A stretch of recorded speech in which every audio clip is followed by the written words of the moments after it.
உங்கள் வசந்தசேகர். இன்றைக்கி இந்த வெற்றி அதை பற்றி தாங்க பேச போகிறோம்.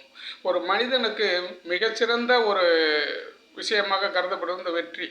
ஏன்னா அந்த ஒரு லட்சிய பாதையிலையோ வேறு எந்த ஒரு இராணுவ வீரன் கூட சரி ஒரு வெற்றி, இந்த இராணுவம் கூட வெற்றி, அதுமாரி ஒரு விளையாட்டில் ஒரு வெற்றி, தன்னுடைய வாழ்க்கையில் ஒரு வெற்றி, நம்ம அடைஞ்சதில் ஒரு வெற்றி. அந்த வெற்றிங்கிற ஒரு இலக்கை தொடரும்போது தாங்க ஒரு மனிதனுக்கு அவ்வளோ ஒரு சந்தோஷம், அவ்வளோ ஒரு மகிழ்ச்சி. அந்த அந்த வெற்றி ஒரு மனிதனுக்கு ஒரு தூண்டுகோலாக இருக்குது. அடுத்த ஒரு வெற்றி அப்படி போயிட்டே இருக்கும். ஒரு வெற்றியோட முடிவதில்லை. இப்போ இதை முடிச்சிட்டோம், சரி அடுத்தது அடுத்தது வெற்றி வெற்றி வெற்றி அப்படி போயிட்டே இருக்குங்க. மனிதன் எல்லாமே நம்ம வெற்றியை நோக்கி தான் போயிடணும். அப்போ தாங்க ஒரு ஒரு மனிதனுக்கான ஒரு விஷயங்கள் நிறையாவே இருக்கும். ஒரு நல்ல எண்ணங்கள், சிந்தனைகள் அப்படிலாம் அதோடு கலந்து வரும்போது தான் இந்த வெற்றிங்கிறது மிக பலமாக இருக்குதுங்க. நன்றி, வணக்கம்.